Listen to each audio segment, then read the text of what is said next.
मैं पूरा बेलवा विधानसभा में और मैं नारा लगाना चाहता हूँ, हरे राम हरे हरे।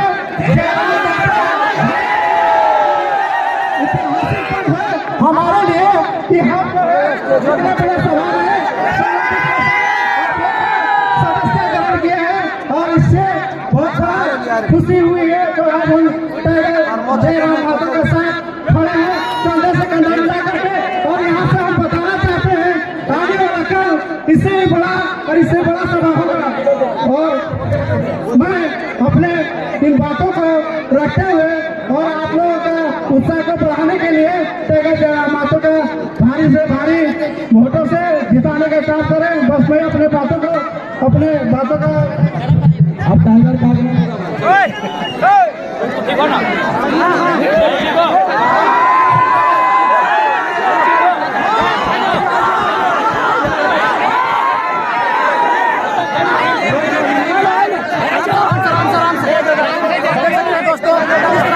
तो यहाँ पर अभी देख सकते हैं शेर की तरह लगाने वाले हैं। देख सकते हैं काफी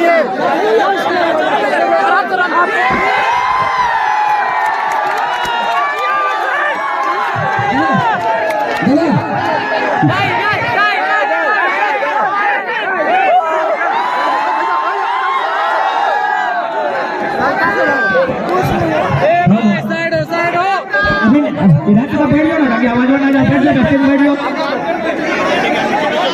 हाँ बैठ जाओ सभी। तो सबसे पहले आज विनोद बिहारी महतो स्टेडियम के इस प्रांगण में करगली फुटबॉल मैदान में जितना जहां अटल है जुटल है और जे हमर से गोड़ो लगा सभी के गोड़ लगे है। आशीर्वाद देभा, आशीर्वाद ही खातिर देभा कि आज तोहनी के आशीर्वाद ही, तोहनी के दुआ ही हमनी के जिंदा रखल और तोहनी के आशीर्वाद ही हमनी के जान रहा। आज लगातार 10 दिन से तोहनी के हम बताना चाहिए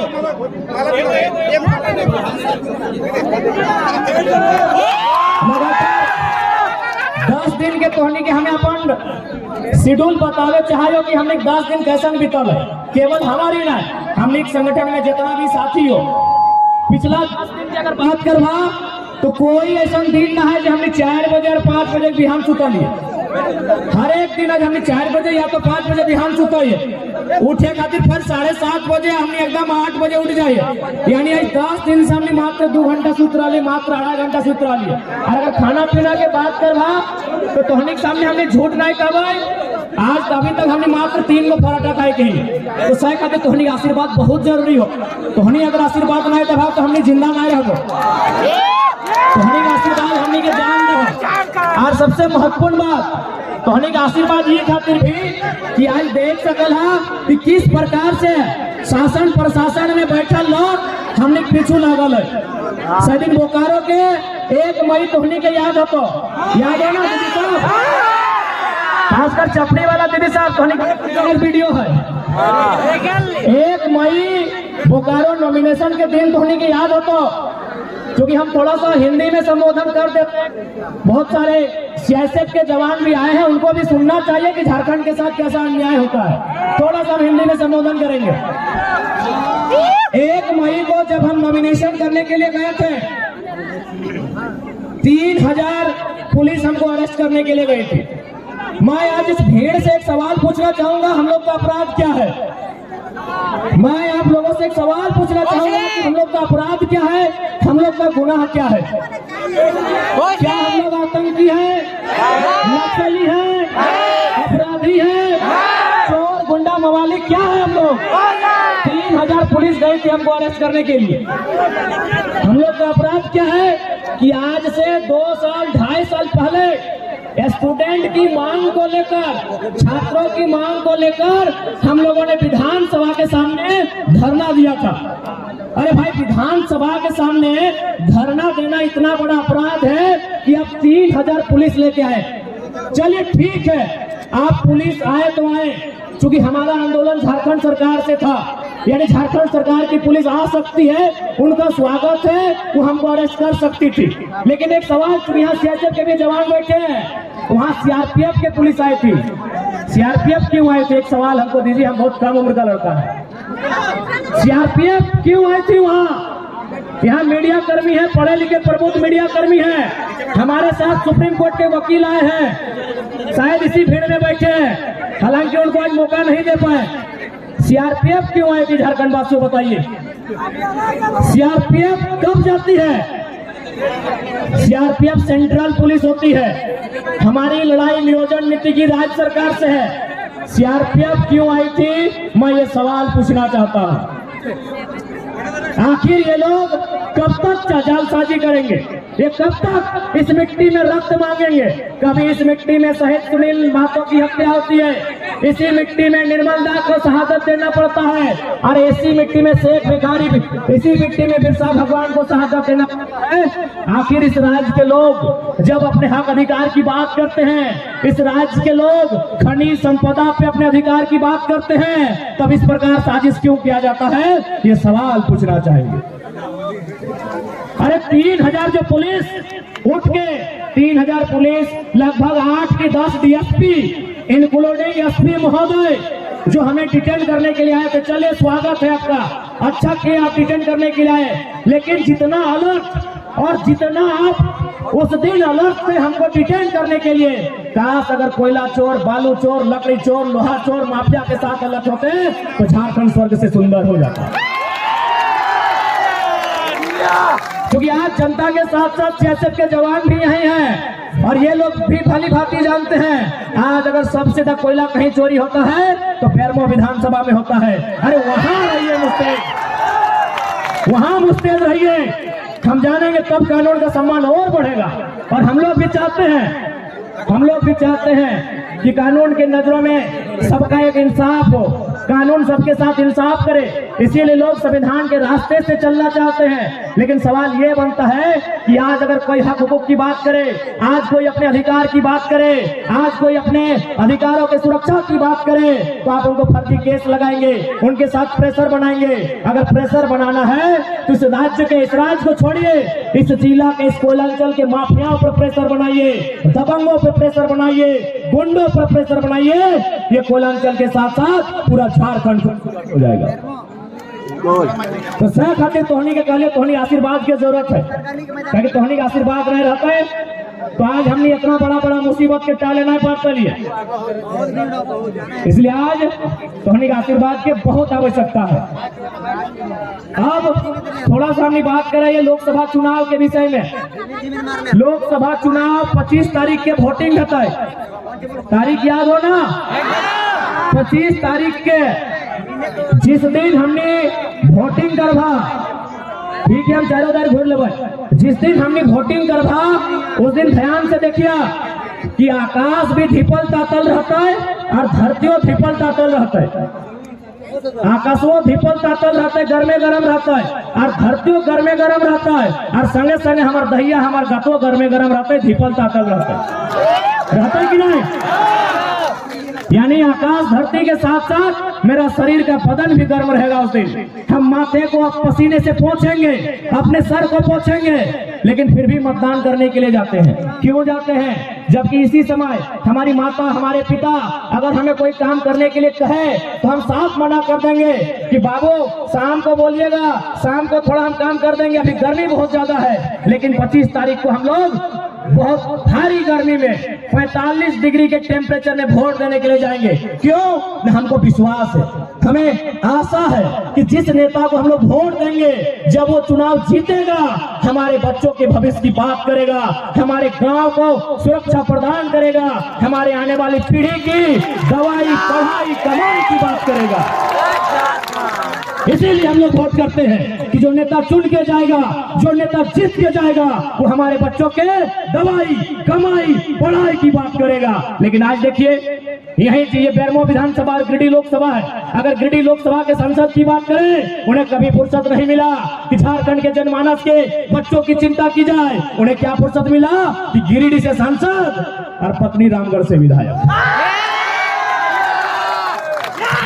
अब बात करते हैं बेरमो के विधायक की, मुख्यमंत्री के सालों की। बेरमो से विधायक पिताजी आज उनके दुनिया में नहीं है, उनको नमन करते हैं। लेकिन सवाल यहाँ है बेरमो के विधायक का, खुद बेरमो से विधायक, दादा है यहाँ विधायक, और भौजी धनबाद से लोकसभा के प्रत्याशी। भौजी यानी विधायक जी के पत्नी धनबाद से लोकसभा, ये एमएलए वो एमपी के चुनाव लड़ रहा हो, दियो के गजबे ट्रेजेडी हो। ये गिरिडीह लोकसभा और बेरमो विधानसभा के कहानी गजबे हो।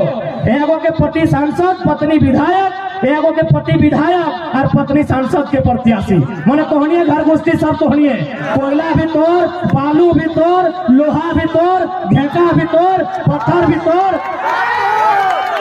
और हमें पूछी मत।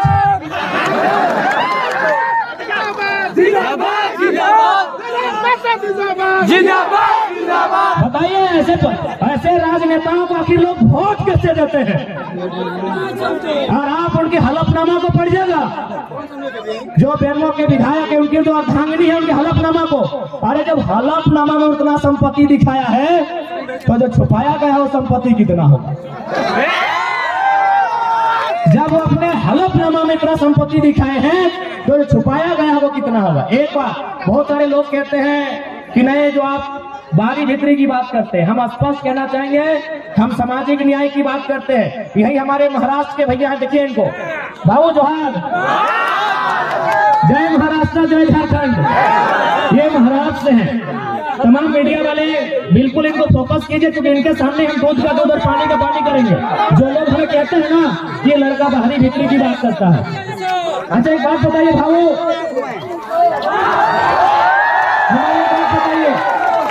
आप सिर्फ इशारों में बताइए, नहीं इशारों से बताइए, क्या महाराष्ट्र में हमारे झारखंड के अगर कोई बच्चे जाएंगे वहाँ जो सरकारी नौकरियां हैं, डीएसपी वगैरह, बीडीओ वगैरह, सीओ वगैरह, तहसीलदार, दीवानी जो भी है, क्या वो फॉर्म भर के बन सकते हैं? नहीं। सुनिए महाराष्ट्र के भैया हैं, इनको हम कोई फोर्स नहीं किए हैं। मीडिया वाले इनको बिल्कुल फोकस कीजिए। जो कहते हैं जरा माँ तो बाहरी भीतरी की लड़ाई करता है, अरे भाई हमारे लोग भी महाराष्ट्र में रहते हैं, हम लोग मजदूरी का काम करते हैं, हम लोग महाराष्ट्र को धन्यवाद भी देते हैं कि चलो भाई हमें रोजी रोजगार के लिए जगह दिया। बिल्कुल हम लोग महाराष्ट्र के अलावा तमाम राज्यों का, बकायदा बिहार और यूपी क्यों न रहे, अगर हमारे मजदूर वहाँ पटना में, इलाहाबाद में रहकर मजदूरी करते हैं उनका हम धन्यवाद देते हैं, क्योंकि हमें मालूम है वो राज्य हमारा नहीं है, तो हमें वहाँ राज्यवासियों का अधिकार नहीं मिलेगा। बात बरोबर है भाई? बराबर है, सही बात है, सही बात है ना। यानी अगर हम कहें कि महाराष्ट्र मराठियों का है कोई दिक्कत नहीं, गुजरात गुजरातियों का है कोई दिक्कत नहीं, बंगाल बंगालियों का है कोई दिक्कत नहीं, बिहार बिहारियों का है, बरोबर है? बरोबर है। तो अगर हम कहें झारखंड झारखंडियों का है तो दिक्कत होना चाहिए। आप बनाएंगे, ये काम है, इसके लिए आप देखिए महाराष्ट्र के भाई हैं, पूछिए इनसे। हमारे आपके महाराष्ट्र में हमारे 5 लाख लोग रहते हैं, या आप तो खुद सतारा में हैं, या आप खुद बताइए वो कैसा रहते हैं? 1 मिनट बता दीजिए किस प्रकार का कमरा है और क्या काम करते हैं? 10 बाय 10 खोली में वो अपना बीवी बच्चे पढ़ाई। सुन लीजिए, 10 बाय 10 के रूम में बीवी बच्चों के साथ रहते हैं। 10 बाय 10 बुझा वो, यानी 2 आदमी सुधबार घरवा में हटा है तो 10 बाय 10 के। इन्हें हम कोनो बोलने के लिए प्लानिंग करके नहीं लाए हैं ये, बल्कि ये स्कूल चलाते हैं, संस्था चलाते हैं, इनके पास भी बहुत सारे झारखंडी नौकरी करते हैं ना भाई। या हमारे जो भाई सुनील मानी साहब, संजू जी मानी हमारा दूसरा भाई है, वहाँ नौकरी करते हैं। बात बरोबर है? बराबर है। 10 बाय 10 के कमरे में, सुन लीजिए, 10 बाय 10 के कमरे में एक मराठी भाई यहाँ खड़ा होकर बोल रहे हैं, आज 50,000 की भीड़ में बोल रहे हैं कि जो झारखंडी वहाँ रहते हैं 10 बाय 10 के कमरे में, उसी कमरे में पत्नी भी रहती है। हाँ, पत्नी भी रहती है, बच्चे भी रहते हैं, सगे वाले भी रहते हैं, सगे वाले भी रहते हैं, गाँव वाले आएगा नहीं वो भी उधर रहता है। 10 बाय 10 के कमरे में पूरा परिवार रहता है। हमारी लड़ाई कैसे गलत है भाई? कौन हिसाब से गलत है? अब एक बात हम क्लियर कहना चाहेंगे, जो लोग हमारी बात को सुन रहे हैं वो झारखंड के अलावा किसी राज्य से रहे, हमारी लड़ाई किसी राज्यवासी से नहीं है, बात को समझिए। हम बात कर रहे हैं 1932 खतियान की। अब सवाल है कि 1932 के खतियान का मतलब ये थोड़ी है कि जो लोग खतियानधारी नहीं है राज्य से चले जाएं, ऐसा किसने कहा आपको? बिल्कुल नहीं। पहले समझिए कि खतियान का इस्तेमाल कहाँ होगा, खतियान का इस्तेमाल कहाँ होगा, उसका उपयोग कहाँ होगा। न हम लोग मांग कर रहे हैं कि खतियान के आधार पर झारखंड की स्थानीय नीति बने, क्योंकि सभी झारखंडी नहीं होंगे, 140 करोड़ लोग झारखंडी नहीं होंगे। बात को समझिए, जितने भी गैर झारखंड के लोग यहाँ रहते हैं और अपने राज्य में भी, यानी दोनों राज्य में रहते हैं। बात को समझिए, भारत की अभी जनसंख्या मान के चलिए अनुमान 140 करोड़ है, अनुमान मानते हैं, और झारखंड की जनसंख्या मोटा मोटी 3.5 करोड़ है। तो भाई पूरा का पूरा 140 करोड़ झारखंडी नहीं हो सकता है, समझिए बात को। 140 करोड़ जो भारत की जनसंख्या है वो सबके सब झारखंडी नहीं हो सकते हैं। तो झारखंडी कौन है? तो जो झारखंड के भूभाग में रहते हैं। तो हमारे खतियान आधारित नीति का मतलब है कि इस राज्य के जो मूलवासी है, इस राज्य के बाहर जिनका सरकारी नौकरी के अलावे किसी सरकारी दस्तावेज में कोई नाम नहीं है, क्योंकि बहुत से रेलवे का नौकरी करते हैं, कोई इलाहाबाद में है, कोई कानपुर में है, कोई कर सेंट्रल नौकरी कोई कहीं कर सकता है, तो वहां सरकारी नौकरी में उसका नाम हो सकता है, लेकिन उसके अलावे उसका नाम किसी दस्तावेज में नहीं है। वो मूल रूप से झारखंडी है, जिनका सिर्फ और सिर्फ यही नाम है, यही दस्तावेज है, यही घर है, यही मकान है, यही सब कुछ है। अब सवाल है कि खतियान के आधार पर एक स्थानीय नीति बनेगी, उस स्थानीय नीति को लागू किया जाएगा जो झारखंड की वैकेंसी होगी। झारखंड की वैकेंसी मतलब दरोगा, चपरासी, होमगार्ड, जिला पुलिस, जेपीएससी, जेएसएससी, यानी झारखंड सरकार जो नौकरी निकालेगी, झारखंड सरकार जो बहाली लेगी, उस बहाली में लागू होगा कि जिनके पास स्थानीय प्रमाण पत्र है वही लोग फॉर्म को भरेंगे। इसका मतलब थोड़ी कि आप यहाँ व्यापार नहीं करेंगे, आप यहाँ काम धाम नहीं करेंगे, आप यहाँ रोजी रोजगार नहीं करेंगे, आप यहाँ कंपनी फैक्ट्री में काम नहीं करेंगे। ये गलत है, ये भ्रम है। तो इसलिए जितने भी लोग ऐसे हैं जो इस राज्य के नहीं हैं, आप लोग कृपया भ्रम में ना रहें। हमारा मांग क्या है, हमारा आंदोलन क्या है, उसकी असलियत को समझने का काम करें। और मैं बिल्कुल कहता हूं, जो लोग ईमानदारी से, जो लोग निष्ठापूर्वक इस विषय को समझते हैं, वो कहीं ना रहे, हमारे साथ खड़े हैं। जय हिंद। और साथ ही साथ इसलिए उस धर्म से बाहर निकलिए। बाकी हमारा डिमांड क्या है? निजी क्षेत्र में 75%, यानी 25% में बिहार, यूपी, बंगाल, उड़ीसा के कहीं के लोग आए। स्वागत है आपका। निजी क्षेत्र का मतलब है प्राइवेट सेक्टर। प्राइवेट सेक्टर में हम लोग का डिमांड क्या है? 75%।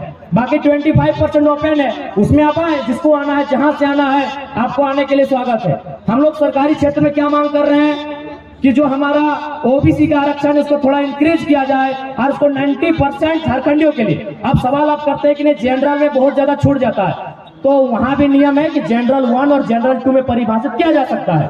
बहुत सारे ऐसे राज्य हैं वहां जनरल विजेगा, जनरल वर्ग से आते हैं, जनरल 1 और जनरल 2 में उसको परिभाषित किया जाता है। जो जनरल 1 होगा वो केवल झारखंडी भरेंगे, और जो जनरल 2 होगा, जो 10% छूटेगा, उसमें all over India, Bihar, UP, Bengal, Calcutta जहां भरे, कोई मना नहीं है। अब एक बात बताइए, अब यहां से इन मुद्दों के बाद भी किनको लगता है हमारी लड़ाई गलत है भाई? और एक बात, जो लोग हमारे राज्य में चढ़ के बात करते हैं, अच्छा एक बात बोलिए भैया, आपके यहाँ उत्तर प्रदेश के लोग भी रहते हैं?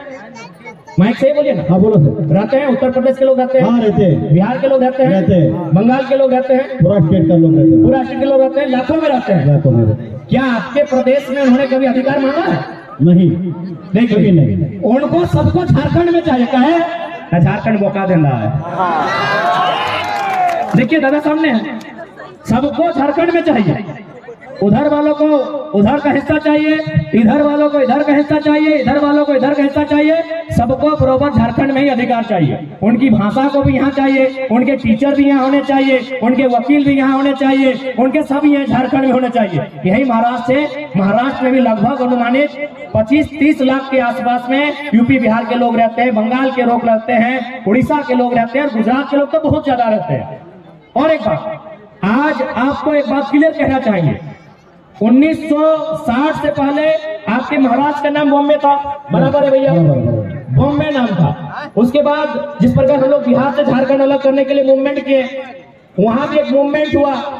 तो वहां क्या होता है, 1960 में दोनों राज्यों का विभाजन हो गया, बॉम्बे बना गया, एक तरफ महाराष्ट्र और एक तरफ गुजरात। आज जो बम्बई नगरी है उसको बनाने में गुजरातियों का बहुत बड़ा योगदान है, उनके व्यवसायियों का, उनके व्यापारियों का। लेकिन आज तक गुजरातियों ने नहीं कहा है कि महाराष्ट्र में गुजराती भाषा को मान्यता मिले। आज तक गुजरातियों ने नहीं कहा है कि महाराष्ट्र में गुजराती भाषा को मान्यता मिले। तो फिर पड़ोसी राज्य वाले बार बार कहे कहते हैं, कभी भोजपुरी को मिले, कभी मगही को मिलेगा, कहे मिलेगा भाई? क्यों? और एक बात सुन लीजिए, हमारी लड़ाई कोई भाषा भाषी की नहीं है, बात को समझिए। हम लोग हर एक भाषा का सम्मान करते हैं, क्योंकि भाषा किसी की माँ की है। भाषा मातृभाषा से जोड़ा जाता है।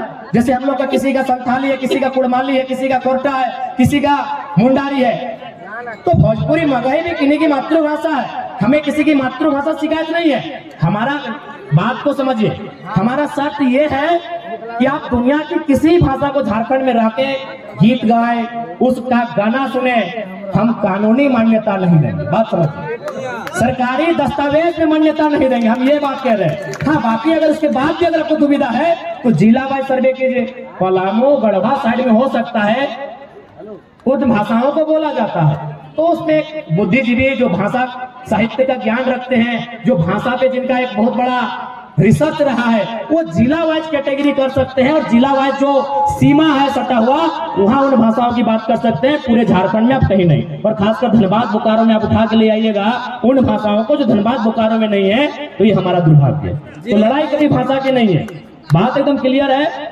तो इसलिए जो भी लोग हैं इस राज्य के नहीं है, और आपसे तो हम एक संदेश देना चाहेंगे। जब आप महाराष्ट्र जाते हैं तो भाई महाराष्ट्र की आवो हवा को स्वीकार करते हैं, तो झारखंड आए हैं, बिल्कुल झारखंड की आवो हवा को स्वीकार कीजिए। और एक विशेषकर जो अनूप सिंह जी हैं और उनके जो समर्थक हैं, क्योंकि जैसा कि इतिहास कहता है, चपरी के सूर्यनारायण महतो ने उनके परिवार को यहाँ बसाया है, तो जैसा कि इतिहास कहता है, हम उनसे यही कहना चाहेंगे कि यदि आप यहाँ रहते हैं अच्छी बात है, तो जिन लोगों ने आपको जमीन दिया, जिन लोगों ने आपको कोयला का खदान दिया, उन लोगों को नेता मानने में क्या दिक्कत था?